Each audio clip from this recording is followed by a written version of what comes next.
بسم اللہ والصلاۃ والسلام علی رسول اللہ اما بعد۔ آج کا جو ٹاپک ہے وہ حلالے کے اوپر ہے کہ اس کی شرعی حیثیت کیا ہے۔ حلالہ عقد کو کہتے ہیں۔ کوئی شخص کسی عورت کو جس کو 3 طلاقیں دے دی گئی ہوں محض طلاق کی نیت سے نکاح کرتا ہے اور مباشرت کرتا ہے تاکہ وہ پہلے خامند کے لیے حلال ہو جائے، اس کو کہتے ہیں نکاح حلالہ۔ تو یہ نکاح فاسد ہے۔ ایک ہوتا ہے حلالہ کرنے والا اور وہ جس کے لیے عورت کو حلال کیا جا رہا ہے، محلل لہو یعنی پہلا شوہر۔ اس حوالے سے کچھ روایات ہیں وہ آپ سے شیئر کرتا ہوں۔ سیدنا عبداللہ ابن مسعود رضی اللہ تعالی عنہ کی حدیث ہے، اللہ کے رسول صلی اللہ علیہ وآلہ وسلم نے فرمایا لعن رسول اللہ صلی اللہ علیہ وآلہ وسلم المحلل والمحلل لہو۔ اللہ کے رسول صلی اللہ علیہ وآلہ وسلم نے حلالہ کرنے والے پر اور جس کے لیے کیا جا رہا ہے دونوں پہ لعنت کی۔ یہ روایت جامع ترمذی میں حدیث نمبر 894، کتاب النکاح، باب ما جاء فی المحلل والمحلل لہو، ترمذی 1120 نمبر پہ، نسائی جلد 6 صفحہ 149، مسند دارمی جلد 2 صفحہ 158، سنن الکبریٰ بیہقی جلد 7 صفحہ 208، مسند احمد جلد 1 صفحہ 448۔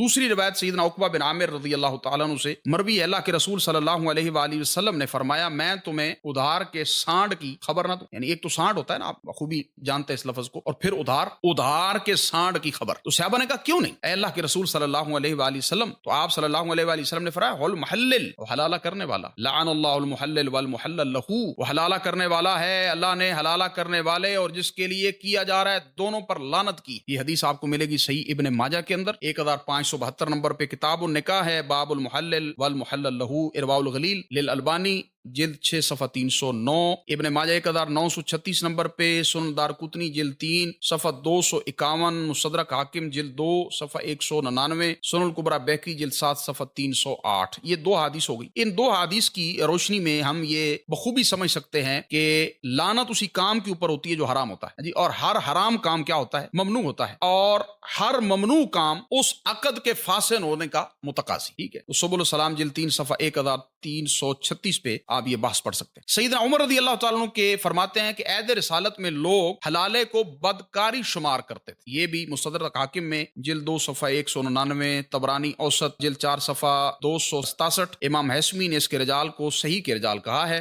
سیدنا عبداللہ ابن عمر رضی اللہ تعالیٰ عنہ سے حلالہ کے متعلق سوال کیا گیا تو انہوں نے فرمایا دونوں بدکار ہیں۔ مصنف ابن ابی شیبہ اس کی جلد 4 صفحہ 294، سیدنا عمر رضی اللہ تعالیٰ عنہ فرماتے ہیں میرے پاس حلالہ کرنے والا اور جس کے لیے حلالہ کیا جا رہا ہے دونوں لائے گئے تو میں دونوں کو رجم کروں، یعنی وہ زانی ہے۔ یہ مصنف ابن ابی شیبہ جلد 4 صفحہ 294، مصنف عبد الرزاق جلد 6 صفحہ 348۔ جمہور علماء کے نزدیک حلالہ حرام ہے، اور امام ابن تیمیہ رحمہ اللہ نے بھی حلالے کے نکاح ہے اس کے بطلان پر، یعنی اس کے باطل ہونے پر امت کا اتفاق نقل کیا ہے، فتاوی النساء ابن تیمیہ صفحہ 242۔ امام ابن قیم نے بڑی خوبصورت بات کی کہ حلالہ کرنے والے کا نکاح کسی بھی دین میں جائز نہیں ہوا، نہ آپ صلی اللہ علیہ وسلم نے اس کو جائز قرار دیا، کسی ایک صحابی نے بھی ایسا کام نہیں کیا، اور نہ کسی نے اس کا فتویٰ دیا۔ خوبصورت بات ہے، اعلام الموقعین جلد 3 صفحہ 41 سے 43 تک آپ یہ بات پڑھ سکتے ہیں۔ عبد الرحمن مبارک پوری رحمہ اللہ نے تحفۃ اللفظی جلد 4 صفحہ 280 میں نکاح حلالہ کو حرام قرار دیا، اور بڑی خوبصورت بات کی ضیاء القرآن میں جلد 1 صفحہ 230، قرآن مجید کی جو سورہ بقرہ کی آیت نمبر 230 ہے، وہاں پہ پیر کرم شاہ صاحب نے وہ فرماتی جو حدیث میں نے آپ کے سامنے پڑھی ہے، لعن رسول اللہ صلی اللہ علیہ وآلہ وسلم المحلل والمحلل لہو، جو حلالہ کرتا ہے اور جو حلالہ کرواتا ہے، یعنی یہ جس کے لیے کیا جا رہا ہے۔ تو اس کا ترجمہ انہوں نے کیا کیا؟ بے غیرت ہے وہ بندہ جو حلالہ کرتا ہے اور بے غیرت ہے جس کے لیے کیا جاتا۔ تو یہ ضیاء القرآن کی جلد 1 صفحہ اس کا جو سورہ بقرہ ہے آیت نمبر 230 ہے، وہاں پہ آپ یہ بحث پڑھ سکتے ہیں۔ تو نکاح حلالہ بھی حرام ہے، آپ صلی اللہ علیہ وآلہ وسلم کے دین میں اس کو جائز قرار نہیں دیا گیا۔